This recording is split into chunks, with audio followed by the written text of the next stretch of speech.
ನೀವು ಬೇರೆ ಜಿಲ್ಲೆಗಳಲ್ಲಿ ಪ್ರಾಬ್ಲಮ್ ಆಗಿರ್ಬೋದು, ನಮ್ಮ ಜಿಲ್ಲೆಯಲ್ಲಿ ಯಾರಾದರೂ ಮುನ್ಸ್ಕೊಂಡಿದ್ದಾರೆ? ಎಲ್ಲಿ ಇಲ್ಲ. ನಾವೆಲ್ಲ ಕೂಡ ನಾವು ಎಲ್ಲ ಕೂಡ ಅಣ್ಣ ತಮ್ಮಂದಿರ ರೀತಿಯಲ್ಲಿ ಇದ್ದೀವಿ. ನಾವು ಪ್ರಥಮವಾಗಿ ನನ್ನ ಫಸ್ಟ್ ಡೇ ಇಂದ ಕೂಡ ಮುಖ್ಯಮಂತ್ರಿ ಪ್ರಮಾಣ ವಚನ ಆದಮೇಲೆ ನಮ್ಮ 5 ಶಾಸಕರು ನಾವು ಸಮರ್ಥರಾಗಿದ್ದೀವಿ ಅಂತ ಹೇಳಿದ್ದೀನಿ ನಾನು. ಇವತ್ತು ನಂದು ಅದೇ ನಿಲುವಿದೆ. ಪ್ರತಿಯೊಬ್ಬರು ಸಮರ್ಥರಾಗಿದ್ದಾರೆ. ನಾಗರಾಜ್ ಅವರಾಗಿರ್ಬೋದು, ನಮ್ಮ ಗಣೇಶ್ ಅವರಾಗಿರ್ಬೋದು, ಭರತ್ ರೆಡ್ಡಿ ಅವರಾಗಿರ್ಬೋದು, ನಮ್ಮ ತುಕಾರಾಮ್, ನಮ್ಮ ಅನ್ನಪೂರ್ಣ ತುಕಾರಾಮ್ ಅವರು ಎಲ್ಲರೂ ಕೂಡ ಸಮರ್ಥರಾಗಿದ್ದಾರೆ, ಎಲ್ಲರೂ ನಿಭಾಯಿಸ್ತಿದ್ದಾರೆ. ಆದರೆ ಇವತ್ತು ಹೈಕಮಾಂಡ್ ಒಂದು ನಿರ್ದೇಶನ ಮಾಡಿದೆ. ಇವತ್ತು ನಮ್ಮ ಪಕ್ಷದಲ್ಲಿ ಹೈಕಮಾಂಡ್ ತೀರ್ಮಾನಕ್ಕೆ ನಾವೆಲ್ಲ ಬದ್ಧರಾಗಿರ್ತೀವಿ. ಇವತ್ತು ಎಲ್ಲ ಕೂಡ ಒಗ್ಗೂಡಿಕೊಂಡು ನಾವು ಈ ಬಳ್ಳಾರಿ ಜಿಲ್ಲೆನ ಅಭಿವೃದ್ಧಿ ಮಾಡ್ತೀವಿ.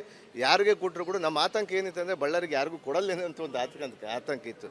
ನನಗೂ ಹಂಗೆ ಇತ್ತು. ಆದರೆ ಕೂಡ ಇವತ್ತು ನಮ್ಮ ರಾಜ್ಯದ ನಾಯಕರು ಮತ್ತು ನಮ್ಮ ಕೇಂದ್ರದ ನಾಯಕರು ಇವತ್ತು ದೊಡ್ಡ ಜವಾಬ್ದಾರಿಯನ್ನು ಕೊಟ್ಟು ಕಳಿಸಿದ್ದಾರೆ. ಎಲ್ಲರೂ ಒಗ್ಗೂಡಿಕೊಂಡು ನೀವು ಇವತ್ತು ಖಂಡಿತವಾಗಿ ಕೂಡ ನಾನು ಚಳಿಗುರಿಕೆ ದೇವಸ್ಥಾನದಲ್ಲಿ ಹೇಳ್ತಾ ಇದ್ದೀನಿ, ಎರಿತಾತನ ದೇವಸ್ಥಾನದಲ್ಲಿ ಇವತ್ತು ನಾನು ಹೇಳ್ತೀನಿ 2028ನೇ ಚುನಾವಣೆಯಲ್ಲಿ 5ಕ್ಕೆ5 ಯಾವ ರೀತಿ ನಾವು ಬಹುಮತದಿಂದ ಗೆದ್ದಿದ್ವೋ ಅದಕ್ಕಿಂತ ಒಂದು 10,000 ಜಾಸ್ತಿಯಲ್ಲಿ ಕೂಡ ಪ್ರತಿಯೊಬ್ಬ ಶಾಸಕರು ಕೂಡ ಗೆಲ್ತೀವಿ. ಮತ್ತೆ 2028ಕ್ಕೆ ಮಾನ್ಯ ಡಿ ಕೆ ಶಿವಕುಮಾರ್ ಅವರ ನೇತೃತ್ವದಲ್ಲಿ ಮತ್ತೊಮ್ಮೆ 2028ರಲ್ಲಿ ಕೂಡ ಮುಖ್ಯಮಂತ್ರಿ ಆಗ್ತಾರೆ ಅಂತ ಭಾವನೆ ಇದೆ. ಯಾವ ಖಾತೆ ಕೊಟ್ಟರು ಕೂಡ ನಾನು ಮಾಡ್ತೀನಿ.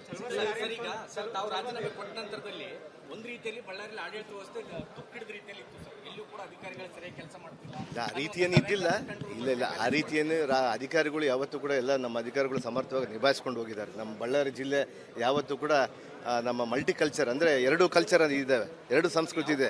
ಆಂಧ್ರ ಮತ್ತು ಕರ್ನಾಟಕ ಸಂಸ್ಕೃತಿ ಇರುವಂಥದ್ದು ನಮ್ಮ ಬಳ್ಳಾರಿ ಗಡಿಭಾಗ ಇರುವಂಥದ್ದು. ಸ್ವಲ್ಪ ಹೊಸ ಅಧಿಕಾರಿಗಳಿಗೆ ಬಂದಾಗ ಸ್ವಲ್ಪ ಚಾಲೆಂಜ್ ಆಗಿರುತ್ತೆ. ಯಾಕಂದರೆ ಅವತ್ತಿನ ಸಂದರ್ಭದಲ್ಲಿ ಈ ಜಿಲ್ಲೆಯಿಂದ ಯಾರೂ ಮಂತ್ರಿಗಳು ಆಗಿದ್ದಿಲ್ಲ. ಆ ಕಾರಣಕ್ಕಾಗಿ ಸ್ವಲ್ಪ ಕುಂಠಿತ ಆಗಿರ್ಬೋದು.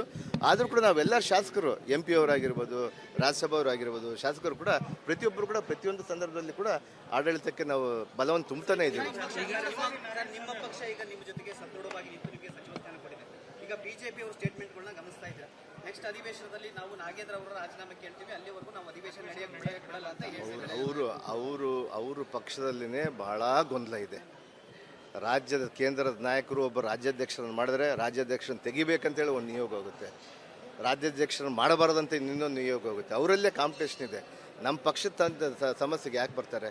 ಇವತ್ತು ನಮ್ಮ ವರಿಷ್ಠರು ಇವಾಗಲೇ ಕೂಡ ನ್ಯಾಯಾಲಯದಲ್ಲಿ ಪ್ರಕರಣ ಇದೆ. ಇವತ್ತು ನಾನು ಅದರ ಬಗ್ಗೆ ಏನು ಮಾಡೋಕ್ಕಾಗಲ್ಲ. ಯಾಕಂದರೆ ಹಿರಿಯರಿದ್ದಾರೆ. ಇವತ್ತು ಚಲವಾದಿ ನಾರಾಯಣ ಸ್ವಾಮಿ ಅವರು ಭಾಳ ಬುದ್ಧಿವಂತರು ಅಂತೇಳಿ ಅವ್ರನ್ನ ಮೇಲ್ಮನೆ ಇದಕ್ಕೆ ಸದಸ್ಯರ ವಿರೋಧ ಪಕ್ಷದ ನಾಯಕರಾಗಿದ್ದಾರೆ. ಇವತ್ತು ರಾಜಕೀಯವಾಗಿ ಮಾತಾಡಬೇಕಂತೇಳಿ ಮಾತಾಡ್ತಿದ್ದಾರೆ. ಅವ್ರು ಆತ್ಮಪೂರ್ವಕವಾಗಿ ಅವ್ರ ಎದೆ ಮೇಲೆ ಕೈ ಇಟ್ಕೊಂಡು ಹೇಳಬೇಕು.